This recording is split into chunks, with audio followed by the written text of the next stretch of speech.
Hello and welcome back to the Paddock. You are here with the Paddock Girls podcast. Today we are diving in to all of the action from the Austrian Grand Prix, from drama to track limit chaos, and of course the latest shakeups on and off the grid. On today's episode you have myself, Amy, Rachel, Hannah, and Mel. Now, whether you're here for race strategy, team radio meltdowns, we've got you covered. So grab a drink, grab a snack, buckle up, and let's get into everything that went down at Red Bull Ring. Now, it would not be a PGP race recap if I was not here with some track updates. So, yep, I'm back at it again with track changes. They have resurfaced the track from turn 2 to turn 4. The following exits of these turns have been realigned with the white line and had a added blue line added behind the white line, and that is the exits of turn 1, turn 3, turn 4, turn 6, and turn 8, and then the entry to turn 7 was realigned with the white line and had an added blue line added behind the white line. Minor details. And speaking of which, there was a special edition. I don't know if you guys noticed this. I didn't notice this until I was on Twitter, actually. A special edition was added to turn 9, where the typical like marker boards where they like have like F1 and like the 100 whatever numbers they have. It was an F1 Lego block. I did not notice that at all. I like saw that and I was just like, oh my God. I like Lego, so I was a really big fan of like that small little detail they added in for the weekend. I didn't see it until I saw it on like Threads.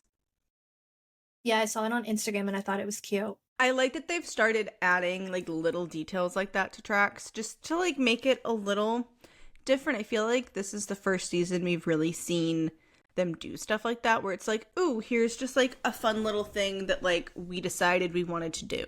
It's a little Easter egg. If you catch it, you catch it. Yeah. Not even that. After Miami, it was a huge hit. So I feel like they're like, oh, this worked really well. Let's keep going. I wouldn't be surprised if there's something like that again at COTA or at Vegas. We jokingly said that they should bring the Lego cars to COTA, and like I really think they should, because Agreed. If they're still for some reason like in Miami, it's a little easier to get them from Miami to Austin than it would be to get them from Miami overseas. Exactly. My only question would be, can the Lego cars take the hill up to turn 1? Probably not. Unlikely. I feel like that's a recipe for the hill up to turn 1, and turn 1 itself is a recipe for disaster in those Probably cars. not. Nope. I feel like the cars go like sliding back. That's what I was gonna say. I feel like the cars only go like 5 miles per hour and maybe 10. Yeah. And unless they like floor the gas, you ain't making it. Yeah, no. It would make funny content. It would be hilarious. Or attach it to a tractor. Very Austin. Yeah. Mm-hmm. Yep.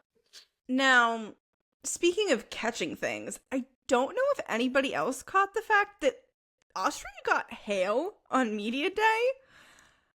I was so floored because those of us on this podcast that are on the East Coast have been dealing with a heat wave, a heat dome, whatever it's being called. It's the heat wave from hell. Literally. I'm suffering. I'm dying. Texas. Like, send help, please. No. It's so the nice humidity. It's the humidity that kills here. Hanna. It's like, I don't know. I think of Texas as being a drier heat. Not in Houston. No. Not in Houston. I've dealt with Vegas heat, and it wasn't as bad as it is right now.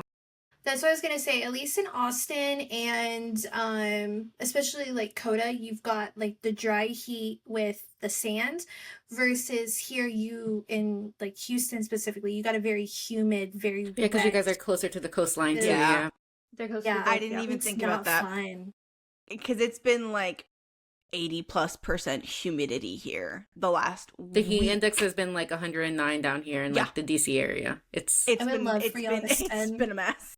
just spend August out here where it's like 100% Yeah. humidity, 120, and you can't catch a The break. shade, There's no yeah. cloud coverage. Yep. Your ACs don't really work. It's just, honestly, it was the dichotomy for me because I'm like, how are we in the middle of a heat wave and they're getting hail?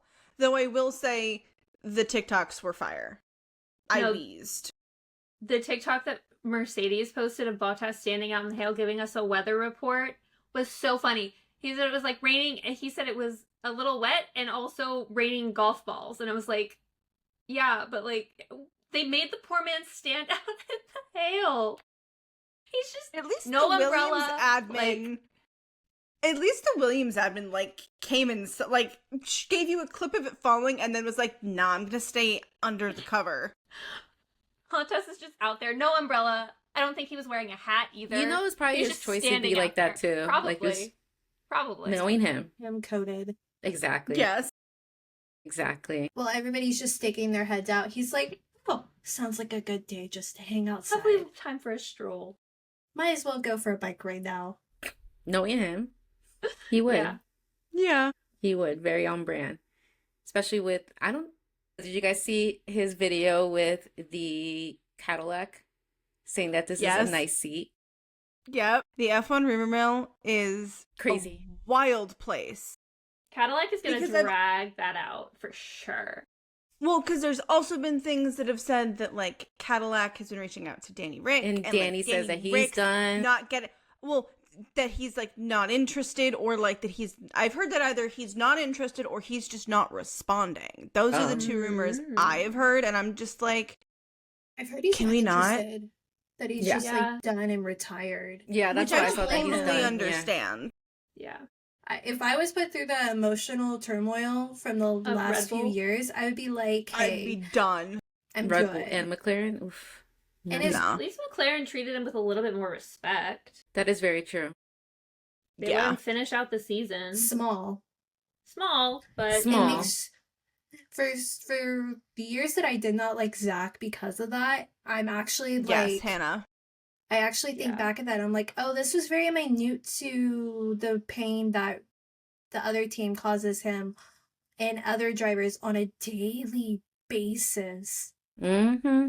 Mhm. Exactly. But speaking of Red Bull, I do have to mention Max's helmet for this weekend looks nice. I love the color schemes he did for this weekend. Honestly, for me, it was like the subtle bits of orange that just brought me so much joy. My only complaint, honestly, with the entire thing with the helmet is I just wish that, like, photography-wise, we had close-up shots of, like, more of the details in brighter lighting. Because I really just want to be able to, like, enjoy all of the details that are in there. And I feel like the photos on Instagram are just kind of dark. And we also know Instagram's not that great with like photo quality. Heavy on that. But if there is one thing that Max Verstappen consistently slays, it is an Austrian Grand Prix lid. I loved it. I liked a little bit, like, it wasn't full orange, but it was orange enough to work for Austria and the other upcoming races, because I think he's planning to wear it for 3 different races. Maybe it's like a sneak peek to his like home race. I think he's planning to wear it for Zandvoort as well. Zandvoort, yeah. speaking of Max really quick, did anybody else see the photo of him and his sister and his niece and Yes. Lily? My heart melted. Oh my god, it was the I cutest cried. thing ever. It was the Ugh, cutest thing. it was so cute. You It's so cannot sweet. tell me that Max becoming a dad has not changed him. He's such a girl. Like there was He's such there was a a girl video. dad.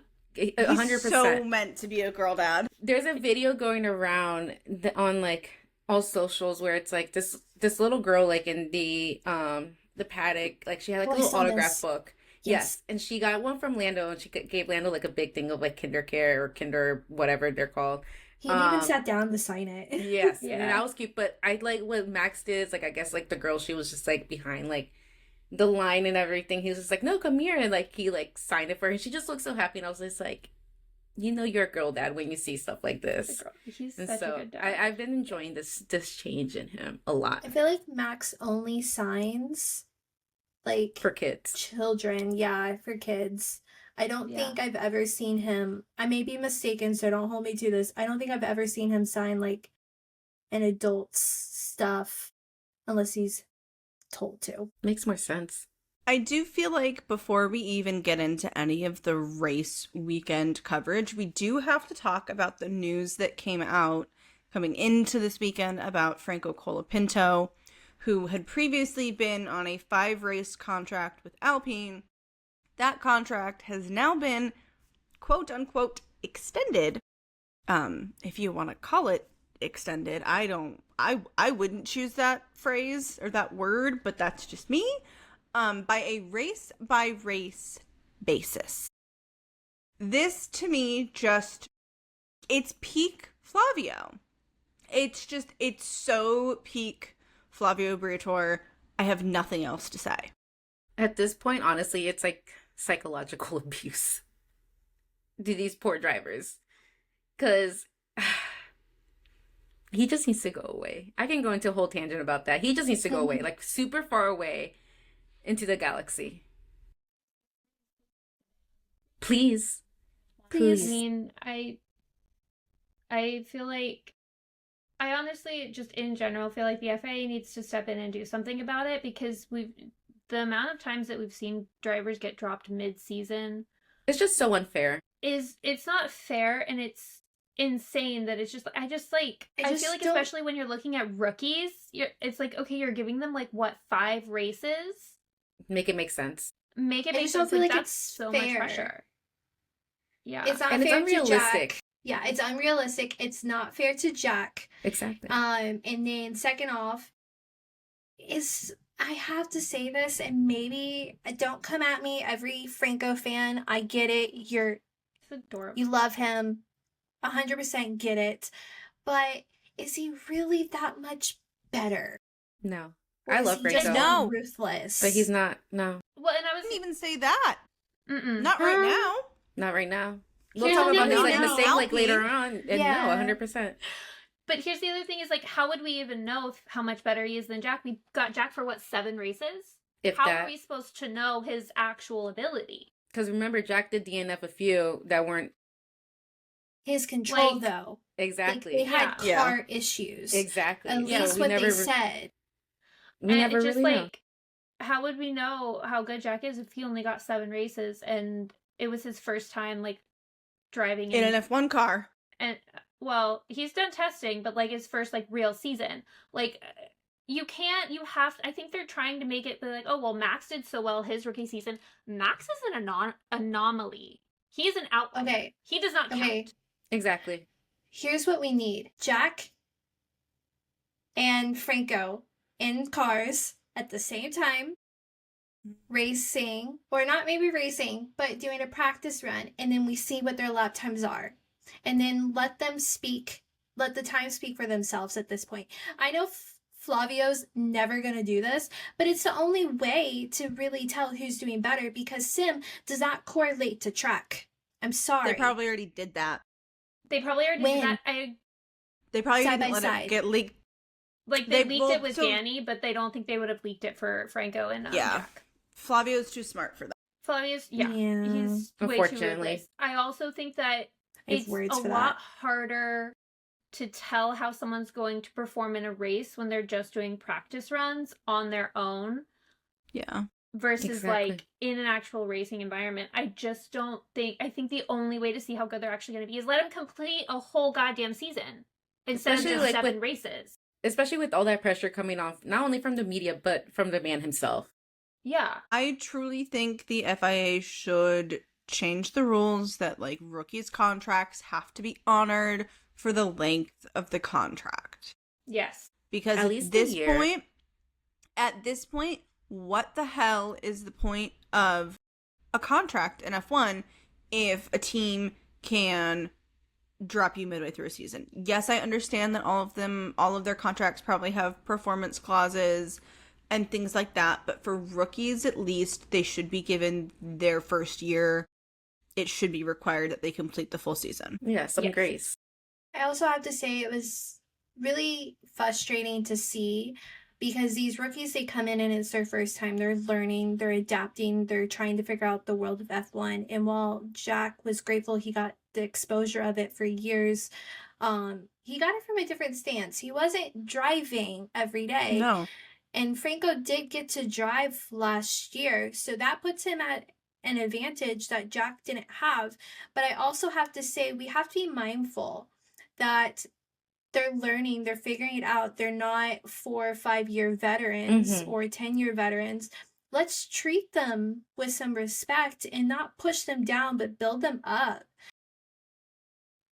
Just the hate that a lot of these drivers get, especially these rookies, it's not okay.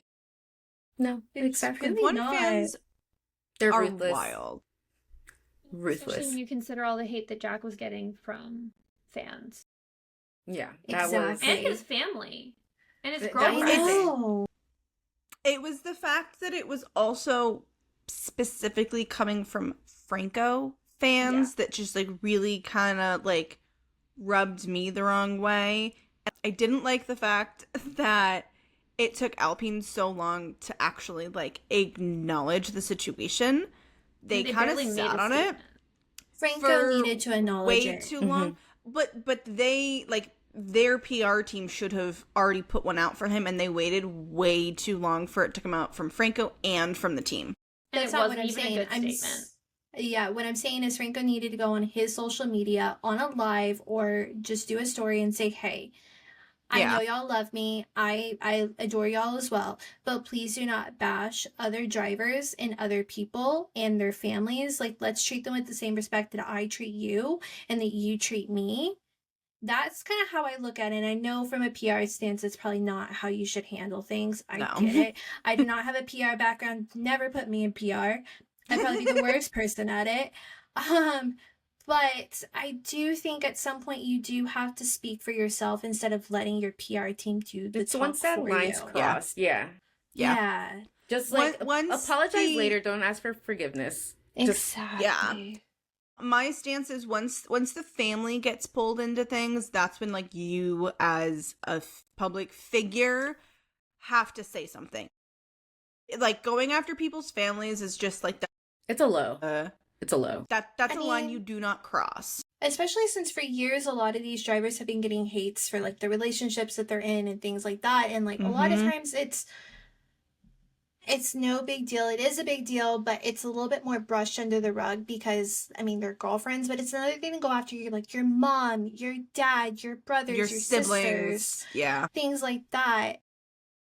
Just in general, when you bring in anybody that a driver cares about, it's crossing a line. It's Exactly. crossing a line, period, sending all of the hate to the driver, especially some of the threats that Jack was getting. People like to cross lines. I think parasocial relationships have gone way too far with social media and everything, but like that's not the driver in. What driver hasn't gotten hate at this point? And you're right. Yeah. I was fixing the list a few, but then you're right. Everybody has gotten hate I'm at like, some way, nope, shape, or form. everybody on this current grid has received something. At this point, it's like people need to understand that these, at the They're end of the day, people. these men are just rich men that drive around in fancy cars and fancy circles and They're have their people. lives. There's And they Like, get I paid don't. to do it. It's And a have their job. lives and let them like I don't know why people hold them like up to such a pedestal and it's so annoying. No, It's literally. the difference is that they're getting paid to do a job, and while it's not like a typical 9 to 5 job or an 8 to 5 job or whatever, It's a job. career, It's a job. they get paid to do something. The only difference is their job is publicized and Mhm. out there for the world, so their life tends to be out there for the world. That doesn't mean you can sit there and dissect it. Exactly, yeah. Their private 'Cause life you is wouldn't- supposed to be private. That's why the Right. Schumachers are so private. Mhm. Like And I wouldn't want respectfully so. anybody. Yeah, I Respectfully. wouldn't want anybody to look into my life No. at my No. job. No. Yeah. Boundaries are a thing for a reason. Exactly. Now we can talk about boundaries and all this stuff all day. Definitely. I know. Because trust me, there's so much that we see behind the scenes. Or not behind the scenes, but like with the socials, and a lot of people have a lot of opinions, I feel like, and it's just like I roll my eyes a lot when I see some stuff. But anyways, now I heard this comment, I think it was during quali, that this weekend is the first time ever in Max's career that his race engineer GP won't be present, and a lot like the commentators were like wondering how it would affect like his race day and everything like that. But I thought it was interesting how it was like the first time this was happening. Yeah, I don't recall. Did they say why he wouldn't be present? If they did, I definitely missed it. No, they just said that it was due to personal reasons. So hopefully, like, everything's okay with him and his family. But like, it's got to be something because GP hasn't missed a single race for Max's And it's not career. normal for like race For race engineers engineer. to miss, especially since how critical they are. Well, and then apparently Fred had to leave too. He wasn't there for the race today. Fred, Really? Max, I mean, Zach wasn't there either. Fred Vassier wasn't at the race today, apparently. Yeah, I saw that after the fact, and I was like, wait, he was, like, apparently he had to leave for personal reasons as well. Interesting. And he was Interesting. there. Everyone's He was there okay. for the weekend. Yeah. Yeah. It's crazy. Now, let's get into some of the race weekend coverage. We have to obviously start it off with free practice. We are going to keep this brief because there's just so much to talk about with this race. Free practice 1, we did have a few youngins, rookies, newbies, whatever the heck you want to call them on track, which we all love to see. We had Alex Dune driving for McLaren and Dino Big, oh my god, I always butcher his last name. Begonovich. Thank you. Alex Dune driving for McLaren and Dino Begonovich for Ferrari. At the end of FP1, your top 3 was George in P1, Max in P2, and Oscar in P3. Bottom 5 was Franco, Yuki, Dino, Esteban, and Ollie. P2, because I feel like the practice sessions this weekend did not have a lot of drama like they usually do. There was like no action. No, However, I feel like we had more action in F2 than we had in free practice. And we'll definitely talk about that in the second. But I did love, like, when it's quiet like that, I do love to hear Alex and like whoever's commentating with him talking about random stuff. And apparently during FP2 it was Wimbledon. I don't even remember how they brought it up, but they just started talking about and having a side conversation about Wimbledon and I guess rule changes that had happened. It was so random. It was just funny to hear because like I'm watching this while I'm doing my work, or I'm listening to it mostly, and then I'm like listening to all the commentary, and then all of a sudden I hear something about Wimbledon, and I was like, wait, what am I watching? I was like, I'm watching F1, right? And so it's just like really funny to hear them have their side conversations when there's not really a lot going on. Yeah, they had to keep themselves busy some way, somehow. I mean, tennis was fun at least. There you go. And then your top 3 for the lackluster, I guess you can say, session of the weekend was Lando in P1, followed by Oscar, and then Max. And then your bottom 5, we had Alex, Carlos, Ollie, Nico, and Franco. And then you kind of go into FP3, and it's a little bit of the same as you had the other 2 practice sessions. Not a lot going on. Kind of stagnant. Your top 3 were Lando, Oscar, and Max. And your bottom 5 were Ollie, Pierre, Esty, Franco, and Isaac. Now, is it Isaac or Isaac? I heard that conversation like all weekend. I'm like, yeah, the commentators were like, is it Isaac or Isaac? And I'm like, Isaac. Random conversation. I'm trying to think how I'd say it in French, and I still think I'd say Isaac. well, It's Isaac. I was gonna say, I mean, he's French, like nationality.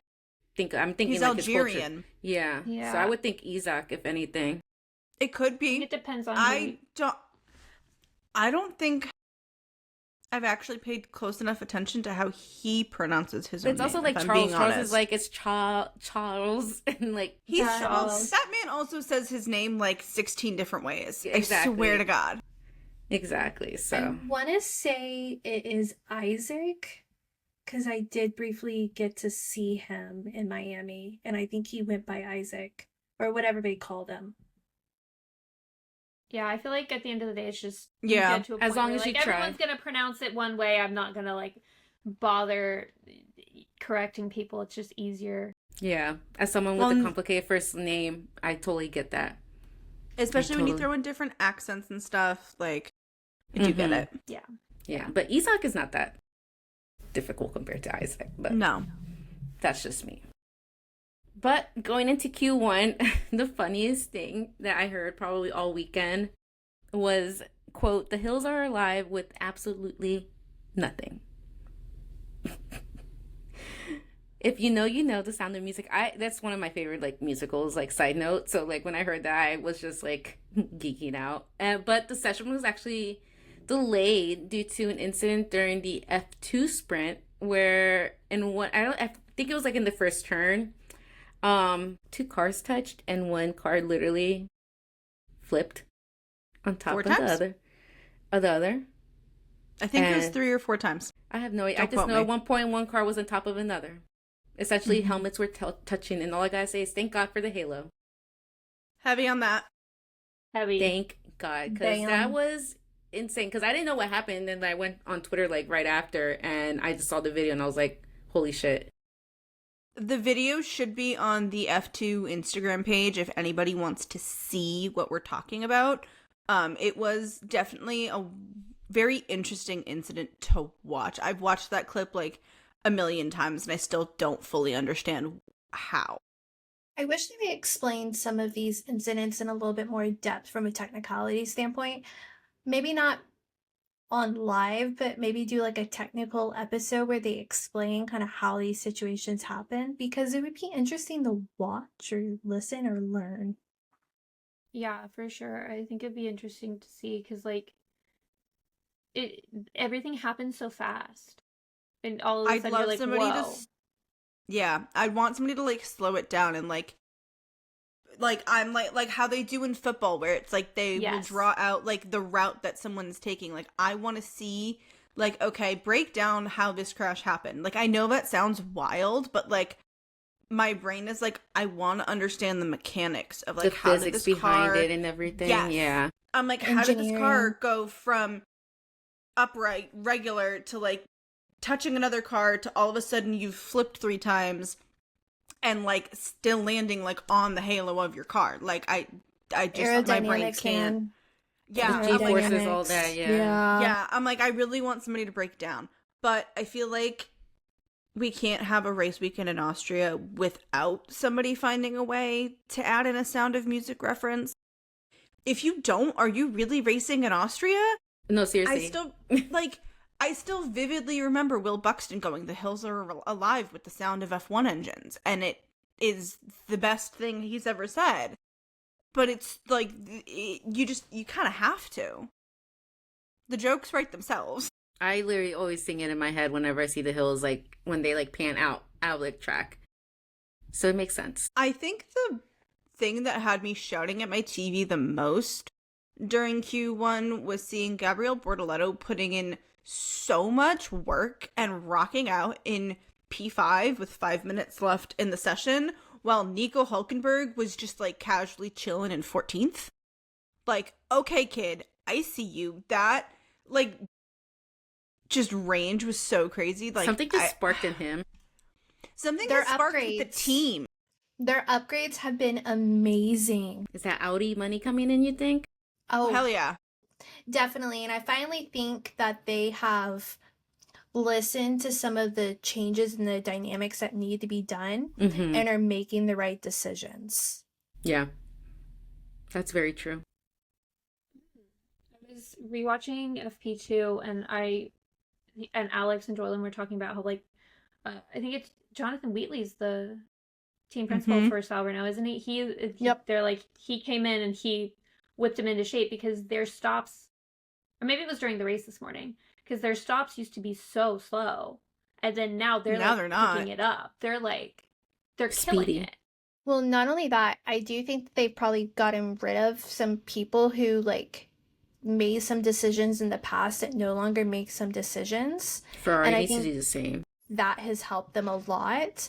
And I finally feel like they're getting the appropriate equipment to do their job correctly. Because I always bring up DHL fastest laps when I'm on the pod, and I see Sauber like so much up there that I'm like, okay, you've made a full 180 and I'm here for it. I think the fact that Jonathan Wheatley is a former mechanic and like understands that helps.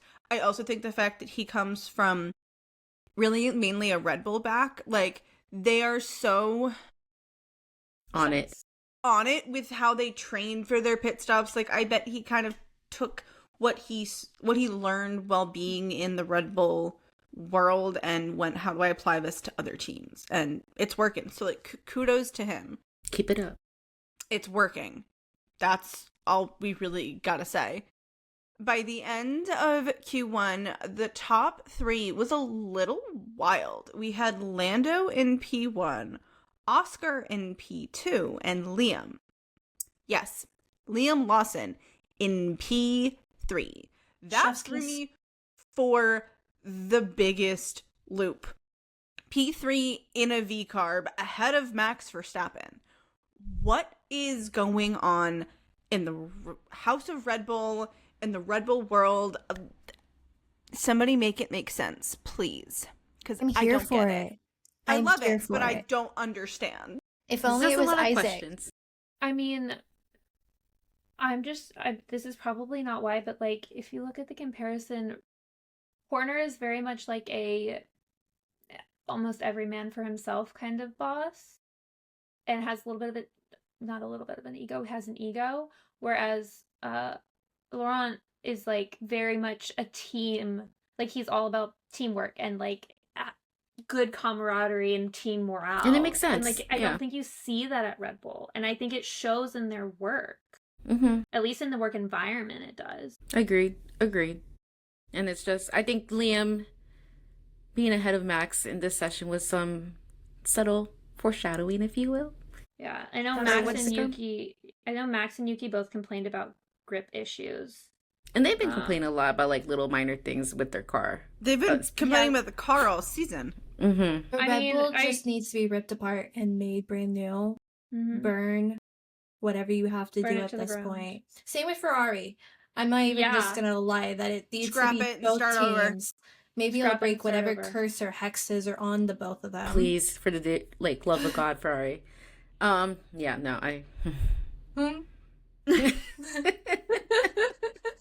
have a lot of feelings about Ferrari. That's all I gotta say. I'm always suffering week in, week out. But out this session, we had Stroll. Side note, that's never a surprise for me anymore. Esteban, Yuki, Carlos, and Nico. And all I gotta say, seeing Carlos and Yuki out this session hurt to see. I'm not so much hurt about Yuki because we all know there's something up with that second scene in Red Bull. We've talked about it so many times, and like clearly it's cursed. Clearly it's just that needs to be like burnt in like the pits of like the Earth's core, like melted, gone, away. Please, please be gone. Bring this year's second Red Bull car to a crossroads, burn it to the ground, and let the universe take its course. Exactly. Or at least sage it. I don't think the sage is gonna hurt. It's not. I mean, it's gonna help. It's not gonna help. There is not enough cleansing that could be done to that car. Not at all. To save it at this point. No. I say that as the girl who doesn't understand how any of that works. At this point, find a freaking crossroads somewhere, bring it, burn the whole damn thing down. Fuck it. That's where we're at least for this Red Bull girl. At this point, I'm not even a Red Bull girl anymore. No, we've changed her to a V-carb. Yeah. A V-carb and a McLaren girl at this point. Yeah, and then Carlos just being out. Williams, you're about to be in that category too of being burnt to the ground. Baby, they've been there. And I really had high hopes, but they're going back in there. Go back. Now, we have to talk about Q2. Q2 was honestly relatively calm up until we get a red flag for the grass on fire, thanks to none other than Sir Lewis Hamilton. Anytime we have grass on fire at a racetrack, I'm always just like, how? It makes me laugh every time because it happens more often than it should. Yeah. It really does. And I didn't expect one in Austria just because after the rain that they had on Thursday, it was like, it can't have got, I say, oh, it can't have gotten that dry that quickly. I'm from Texas. It absolutely can get that dry that quickly when it's hot out. But I think or LA. Only when the Santa Ana winds are blowing through. And that's usually the dry season. But I know, like, where was it that we had, like, 6 grass fires? Oh my god, it was recently. Was it China or Japan? I think it was China. It was Japan. It was Japan? Yes. Okay. I couldn't remember which it was, but I know it happened, like, I want to say it happened, like, 4 or 5 times. And it was Japan. One after the other, and it was, like... It was definitely Japan, because they moved it from, like, later in the year, because later in the year is monsoon season. Yeah. And I know that, like, it was, like, the same spot, just kept catching fire. It's the sparks from the car when, they're going over a curb, and it just, like, when it kind of, like, flares out like that, it just catches the grass at the right moment. And if it's dry enough, obviously it'll catch, but it's just, like, I don't know, they need to do something. I think we just need to be thankful that there aren't patches of grass like that at COTA, because the entire city of Austin would probably go up in flames. Dear God, yes. No, that's why everything's dirt. Yeah. Literally. Sand. Not dirt and sand. Now, I do have to say, like, I think my favorite thing coming out of this session is, like, they pan out to, like, the grandstands, and you just see them having, like, a grand old party. Just, like, the whole crowd just, like, jumping with hands in the air, and I love it. It's okay, but did any of y'all see, there was like a TikTok or an Instagram that I saw while there was like in between practices, they were in the concession stand area, took tables and like were making slides and having like drinking games. That's and so like iconic. Arm wrestling over like whose team is who and who's gonna win, and like making bets. And I was like, this is so Dutch and German coded, like, not even kidding. I'm wheezing. Iconic behavior. That's so Eastern European, like... I'll send it to y'all. It was hilarious. Oh my god, please, I need to see this. I'm just, like, sitting here envisioning them turning tables into, like, liquor luge.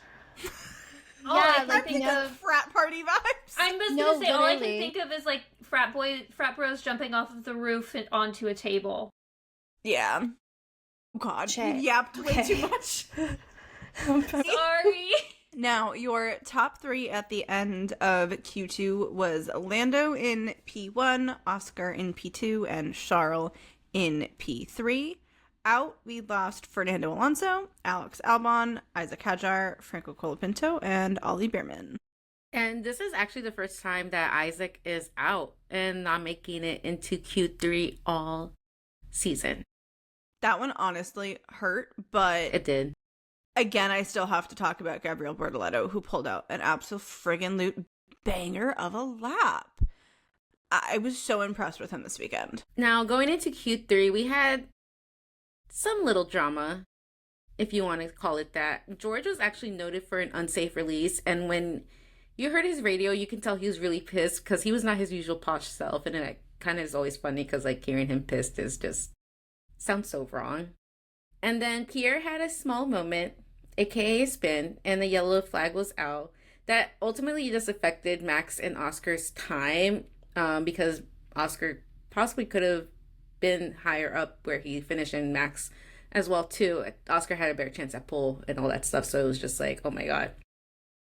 But your top 10 going into race day, we had Lando in P1, Charles in P2, Oscar P3, Lewis P4, George P5, Liam P6, yes, Liam. P7 was Max, Gabriel was P8, Kimi was P9, and Pierre rounding out the top 10. Now, if y'all heard a scream from the DC, Maryland, Virginia area, I am not sorry. I was just very happy for Charles because we were finally in the top 3 and overall with Ferrari. So, yes. Now, we do have to cover a little bit of some pre-race news that came out beforehand, and that is the fact that the Austrian Grand Prix has officially been confirmed until 2041. I'm going to say that one more time. 41. That is wild. It's so crazy seeing that year. It's like crazy work because it's like, is it really like 20-ish years from now? I know my math's wrong. Crazy. That's such a 20. crazy contract. But at least we are keeping an iconic track and not losing it like some other ones that we're losing this year. True. I will say that. So Big facts. Now, we do need to cover this race because honestly, this race was kind of wild. We definitely started off with a lot of chaos because we started off the formation lap with Carlos Sainz getting stuck on the grid. literally. And all I could say was, yikes, Williams, please get it together, because I did not have an aborted start on my bingo card for this race in particular. I did not expect for them to have to do a full reset, which led us to a lovely 10-minute delay, which for a 9 a.m. race isn't a huge deal, but it's definitely not Ideal. enjoyable for our girlies on the West Coast who have to wake up even earlier. That sucks even more. 6 a.m., baby. But then we have Carlos Sainz having his brakes on fire, because he did eventually get going and he got back around to go to the pit lane and his brakes were just like suddenly smoking. I really need Williams to get it together because Carlos has so much potential and it's just not being shown in this car. It's really not, and I feel the same way for Alex because Alex is such an underrated driver as well. But all I can say is I still think that move to Williams from Ferrari is not a smart move for his career. I know Ferrari wanted to look other ways towards Lewis, and I get it. Love Lewis, but I just felt like Carlos could have gone to a much more deserving team. Yeah. He had other options.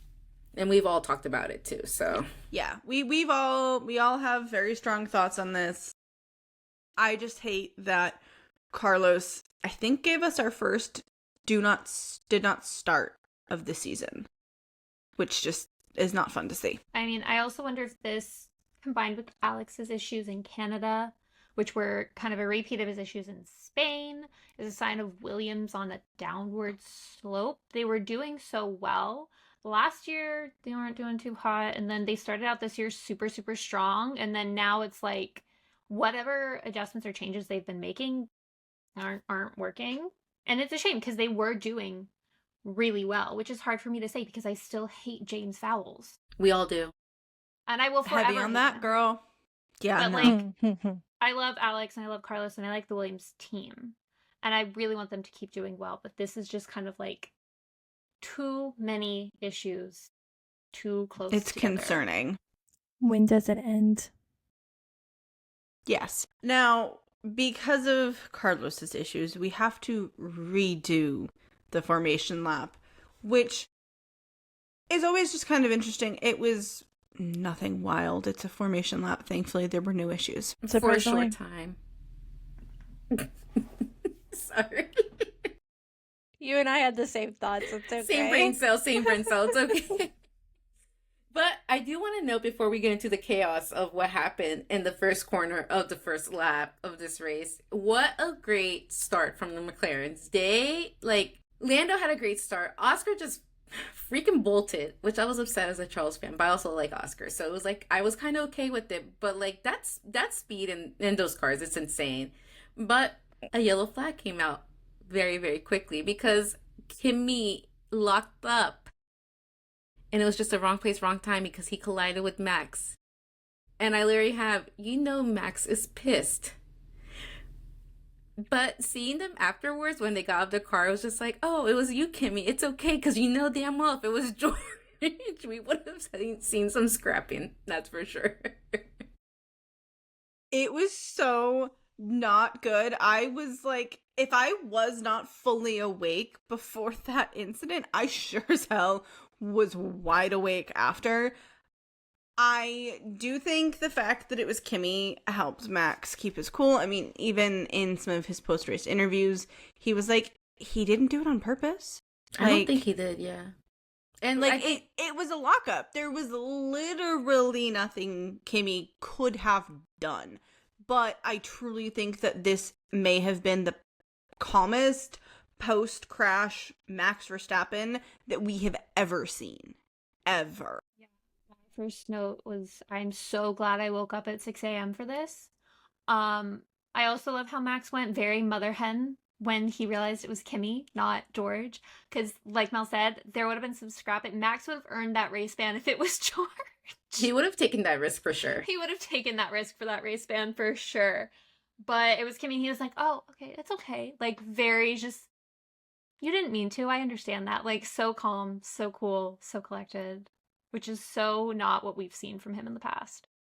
Exactly, because I screamed because I was not expecting that so quickly at the start of the race, because we typically don't get as much chaos as quickly as we do in Austria. But I did appreciate how Kimi and Max did not go at each other, but instead were cordial. I do think it's probably driver specific, but this was the first time I've ever seen Max not go throat punch, theoretically. Like, he truly seemed calm. And I think what weird. A little too calm. A little too calm is very interesting. But I think what, like, I was telling Chris about this, I was like, I think what helped out was, like, Kimi was very quick to be like, yo, I'm so sorry. Like, yo, that's my fault. And I think that does help out where it's like, someone does take accountability. Because I know, like, if someone took accountability for something they know they did and mess something up for me, I'm going to be like, you know what? It's okay. They almost hugged, like, immediately. And it's maybe driver specific, like you said, Han, because I don't see this happening for anyone else besides, like, maybe, like, Pierre and Charles. Charles, for sure. I didn't say Pierre. I wouldn't even say That's Pierre either. and that's big maybe. I could see Max being, like, very, like, cordial, calm with all the rookies. Yes. Just because he does seem to have taken a lot of them under his wing. Mm-hmm. At least from what you see, like, on F1 TV. But I don't know. The way that he just hugged him so quickly, I was just like, we're good, man. I was surprised. Kimi also went in after the race. There's a shot of him going into Red Bull to apologize again. Stop There's it. like He's so sweet. There's like a little photo of him walking to the Red Bull motorhome. Oh, Kimi, you're adorable. Just want to put him in my pocket. He's so sweet. I know I was not the only person who was shouting, because I have no idea what Oscar Piastri was on, but the gusto he had at the beginning stages of this race was honestly iconic. Yeah. I think Nicole's probably losing a few years off her life for that. Also, she probably didn't get to Pilates. Absolutely. She's losing years off of her life, and I can absolutely have heard her screaming at the television. I mean, they were giving us absolute cinema during these moments. I was living for it because I was just like,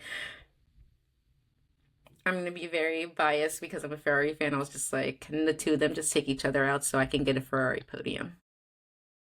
That's all. But again, I'm very biased and I'm glad that didn't happen, but I did think it. That's all I'm going to say. But the whole time, since we mentioned before, a lot of like major key individuals weren't in attendance this weekend, the race engineers, some principals, as well as Zak. While he's not team principal, but he is the big boss at the end of the day. It was just giving the mouse will play when the cat's away. Very like much. The best McLaren races between Lando and Oscar are the ones where Zak's not there. Like, I just feel like Exactly. I don't know what it is, but they race a little harder. Papaya rules just don't exist when he's not there. That's what it is. But, like, what are the rules, to be honest with you? They never told us. Yeah, They make them up papaya as they go rules are along. race from what it seems, not as, hey, we're a team, let's work together. It's papaya rules are, we pick and choose how we want to work and how we want to race and just race. They have a dartboard and they just throw, and that's the rule for the weekend. Exactly. Or it's the whoever that's who the driver that's getting backed this weekend. Yeah.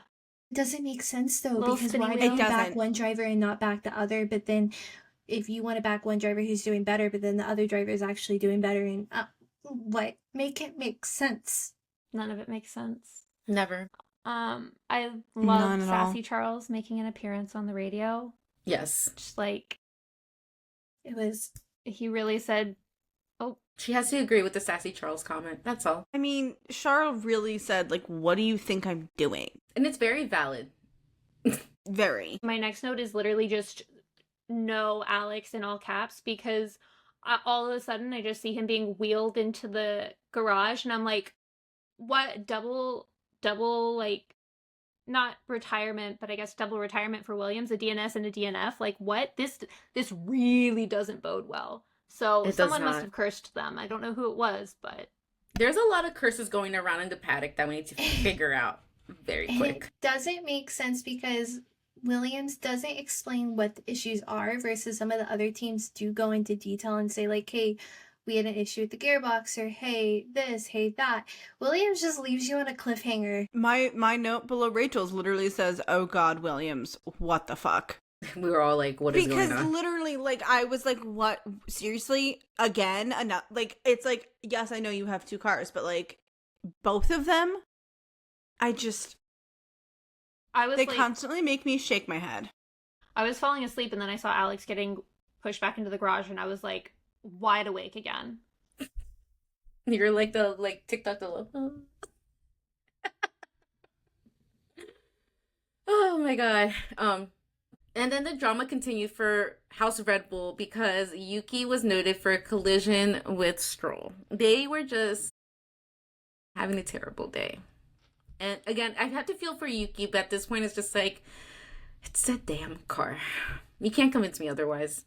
That's all. It looked like it was minor contact, thankfully, so like no one DNF'd, but you know, we had to wait for the stewards. And I will also say, just like a little side note, I still really like the little exclamation points that they put on the graphics next to the timing board, Big so fan. that we know who's still under I love it. investigation or who has a penalty. It's so helpful. I forgive, because sometimes we do have races where there's like penalty after penalty or like investigation after investigation, and you can't keep track. You're just like, hold on, who's under investigation right now? And then seeing it on the board is so helpful. It is. It is. I want to know Whoever who... came up with that graphic idea Get deserves a a raise. raise. Yep. Beautiful. I do want to know who put the curse on Ferrari, the Red Bull second seat, and apparently a new curse on Williams. Because I need a little bit of help.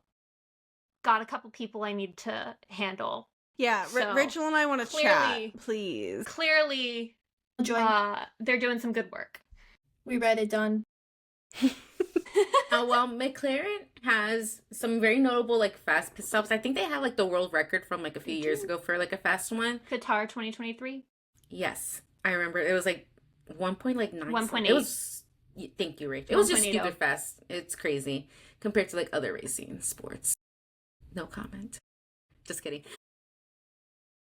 But they had really slow pit stops this weekend, and I mean, luckily they have rocket ships, so it wasn't really hindering them that much. But it was really weird to see them to have like pretty slow pit stops. Now, if you look at our notes, I literally say Yuki and Franco. Oh my god. I immediately followed Mel's note up with, Yuki, I'm gonna need you to stop, my love. Because this was the second, like, it was the fact that it was the second bit of contact he had in the same race. Like, it was just, like, slightly concerning to me. Because, like, it was similar incidents with both bits of contact. So I'm just like, really? Yeah, I just put, oof, that's not going to be a fun debrief for him. But again, I repeat, who cursed them? I need some help. I have And a at few this people. point, I don't think Few Isaac names. wants to go into that second seat. I would be like, no, keep me away.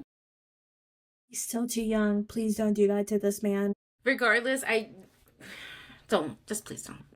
In general. Just Isaac, no. I would not want that for any. He's my for him. cookie rookie too. Like, no. Please. But from that incident, Yuki was granted a 10-second penalty. With that incident with Franco, no words at this point. Again, it was his second bout of contact, and they were so similar to his collision with Lance versus his collision with Franco. So, like, I do kind of get it. Like, the stewards have to be kind of fair. Yeah. So, like, I do understand. Yeah. A little bit. Do I like it? No. And then House Alpine is just continuing with the struggles because Pierre started complaining that something might be broken in his car and not being able to finish the race. Like, poor Pierre. Because again, it's the same thing with Albon. Like, give him a good car, that he can race in, and he can definitely get some good performance out of it. And it's just like Alpine clearly is just not doing it. And then, speaking of not doing it, Ferrari, for the love of Christ, for the love of all Tifosi, listen to your drivers. Because if a driver, especially as experienced as Lewis, a 7-time world champion, 100 and I don't know something race time winner and all that stuff, if he tells you that he does not want to pit and box, don't make him pit and box. But apparently there was like delays in like the radio messages, so he ended up just doing like a quick like millisecond stop and keep on going. But again, listen to them.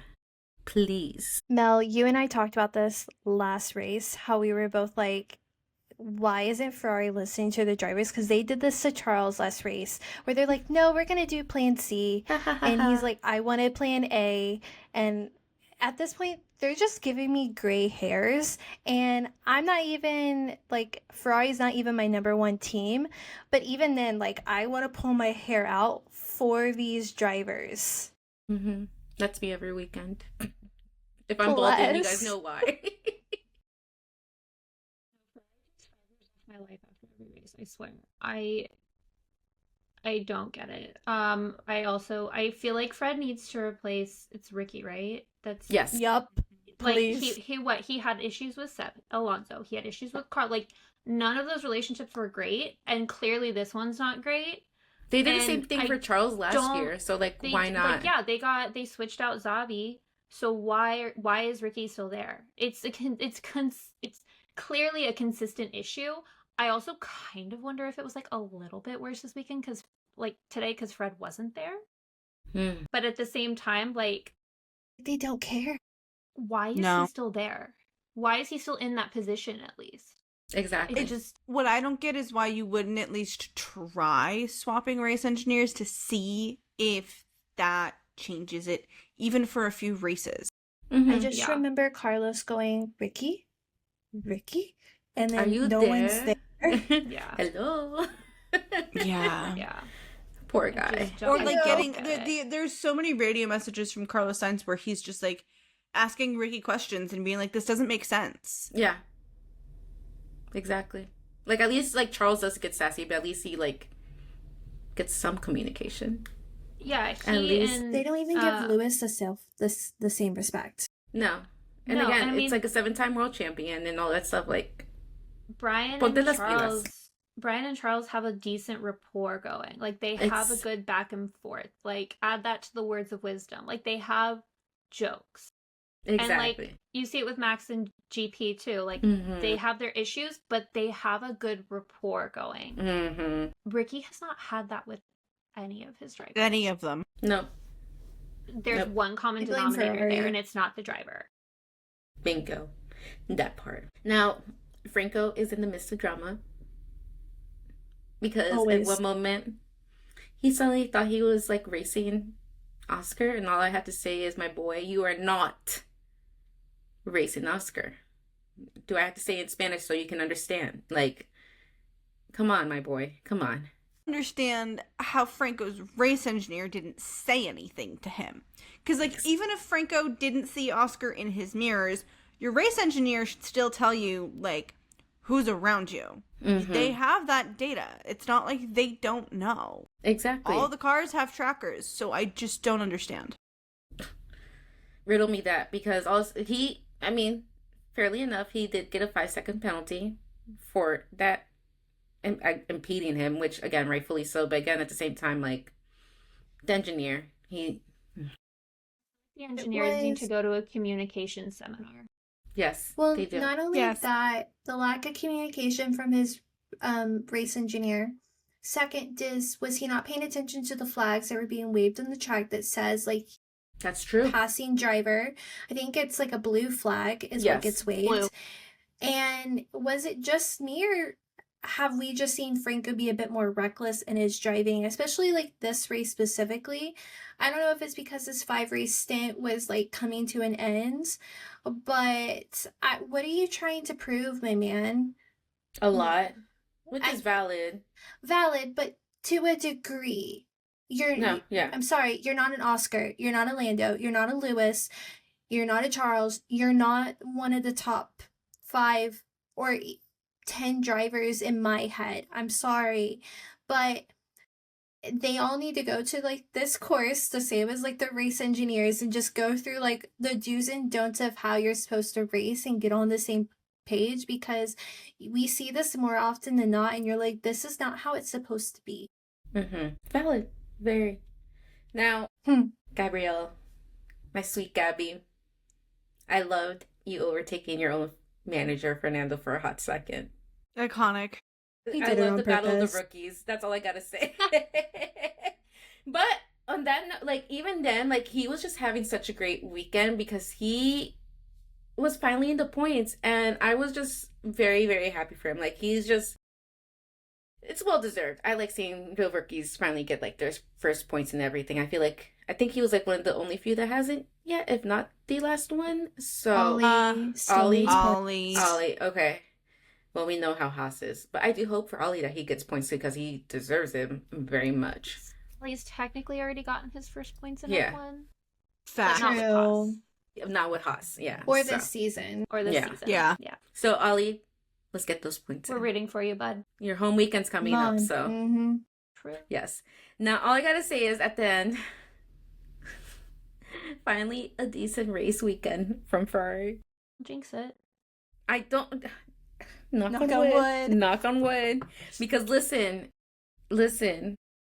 I'm on a high right now. That's all I gotta say. Like, Don't thank take God. away the joy. I mean, I absolutely understand the don't take away the joy, because the amount of joy I felt seeing Gabriel Bortoleto get his first points, I'm really, really happy for him. I'm really happy for Sauber. It was double points for Sauber. Like, I have not a singular complaint for either of them for this weekend. No notes.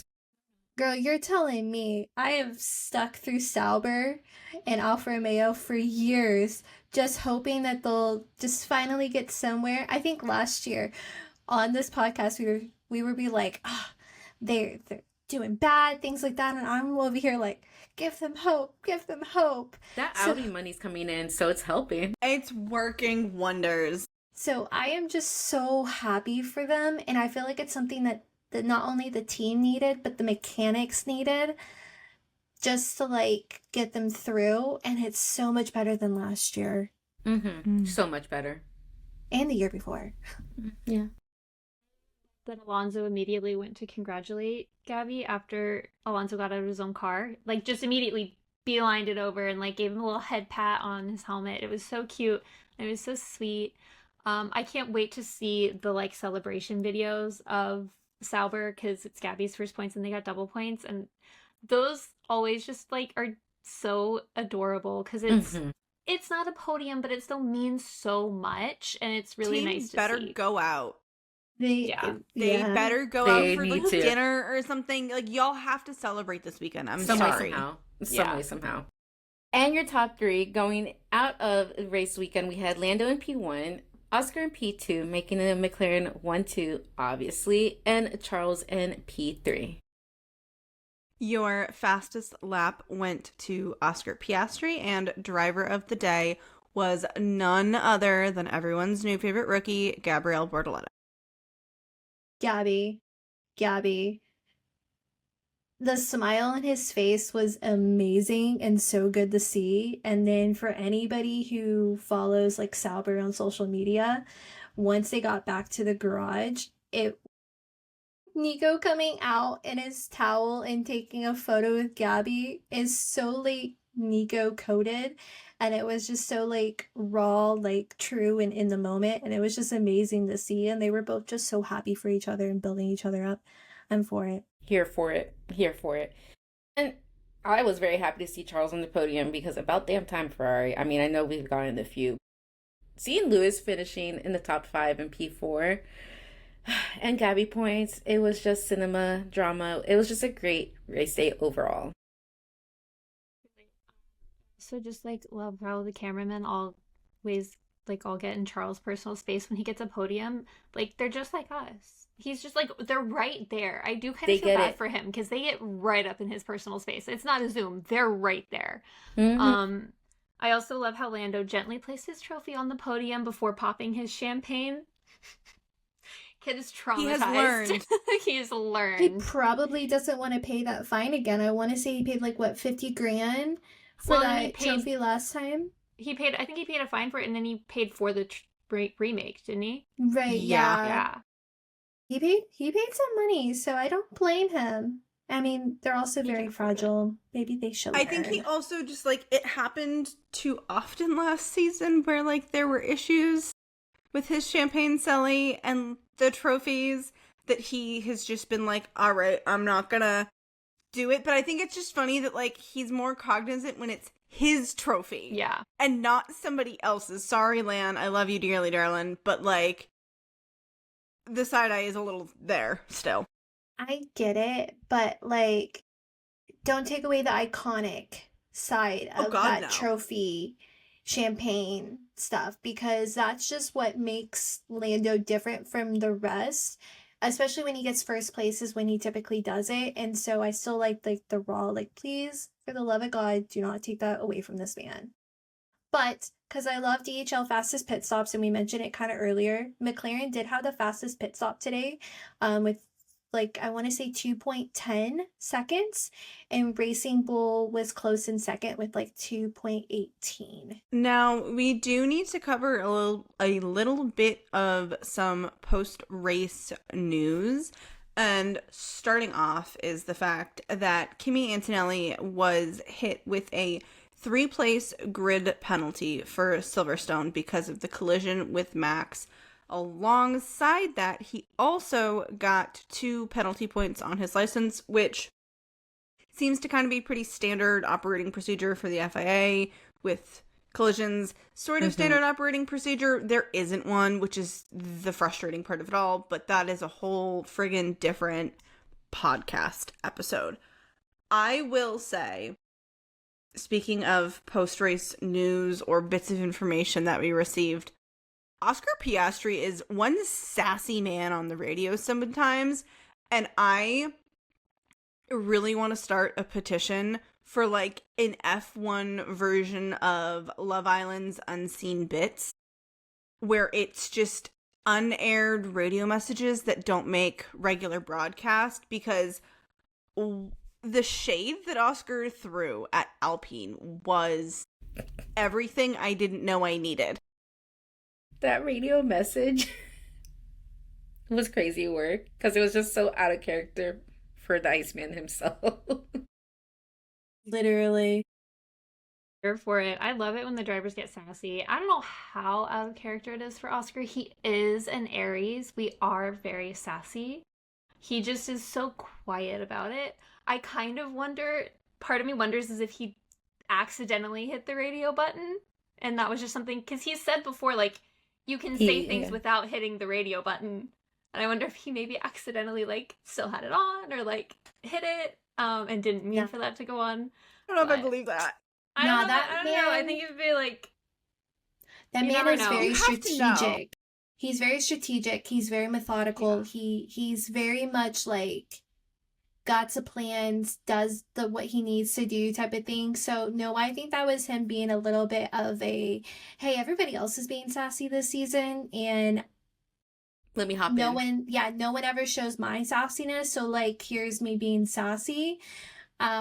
We typically only see quiet Oscar and like reserved Oscars. So to see this side of Oscar, I'm here for it because I'm here for Alex too, and he's sassy. So give me all of it. We love all the sassiness from these guys. But I do have to say, Max just missed out on this race ban, right? Like, I feel like he's just waiting to just miss a race. Like, give it to me at this point. He needs to spend time with his baby girl, that's why. Maybe that's the reason. Yeah, he has 11 points. 2 of those points expire as of Tomorrow. Recording today. They expire tomorrow, June 30th. So he'll drop down to 9 points, which is still close to a race ban. And the next time some of the points expire is October. A lot can happen between now and October. So Indeed. He still very well could get a race ban in between now and then. That's the beauty of the sport. Anything can happen. Now, we're off to Silverstone next week, a dream race of mine, so you know what time it is. It is time for our PGP predictions. Now, realistically speaking, we'll probably see McLaren on the podium.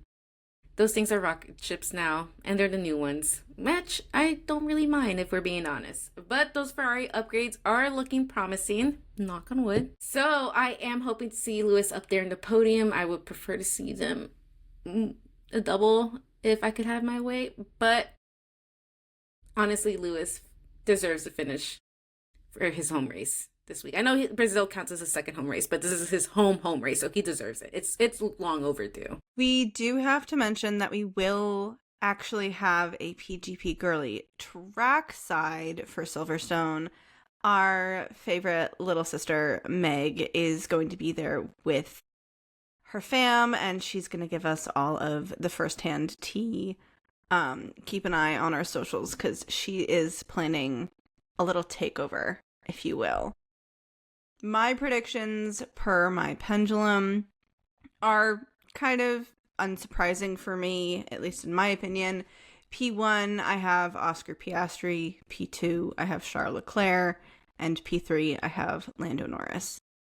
I have no complaints. I, like Mel, would also love to see Lewis on the podium. It is his home race. I, in some magical world, would love to see a fully Brit podium, but I'm not going to hold my breath for that one. It's Silverstone, so this is a must that my predictions will be British coded to a T. Kind of like what Amy mentions. I would like Lando, Lewis, and George on the podium. Do not care which order, which is surprising for me. But I would dream for Ollie to be up there. But I think he just needs another year before an elite podium or just a better horse at this point. Prediction for Silverstone is that it will rain.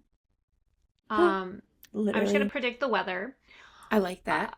With that said, my money is on, and this is like in no particular order, because I'm so terrified of guessing an order for podiums, but I think we'll have Max up there, and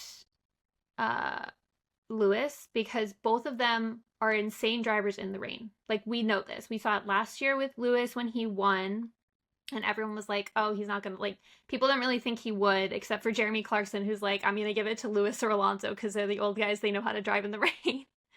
Go Facts. him. And Max, who We love Jeremy Clarkson. We love Jeremy Clarkson. And then Max, because he said himself, like, when he was asked why he thinks he's so good at driving in the rain, he just said because he's Dutch. So I'm just gonna keep that rolling.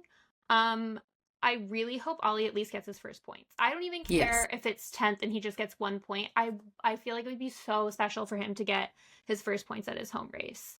As for that third podium spot, I have no idea. I really don't know who to give it to. I want to say it's going to be Lando or Oscar, just because they're right up there. But again, no idea. Hannah's just speaking into You know how I feel about Scorpio men, Hannah. No. But you know how much I know you like McLaren, so it works.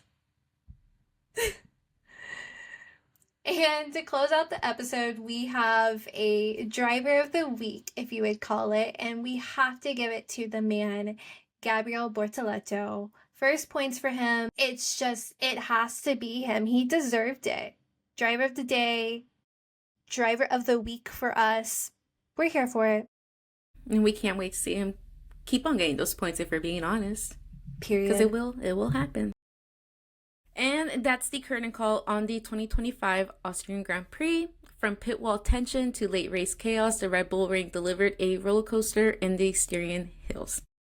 Whether you are celebrating a shock podium, side-eyeing the Red Bull garage on home turf, or just here for the Alpine level drama, we hope your heart rate has finally recovered. Thanks for riding shotgun with us on the Paddock Girls podcast. Don't forget to hit follow, leave a spicy review, and send us your best memes, predictions, or theories about that final stint shuffle. Everywhere we are Paddock Girls podcast, but you already know that since you've been following since day one. Duh. We'll be back next week in Great Britain, Silverstone. Same sass, same speed. Until then, stay unbothered, stay hydrated, and never trust a calm race weekend. It's always the quiet ones we have to worry. Bye. Bye. Peace. Let's go.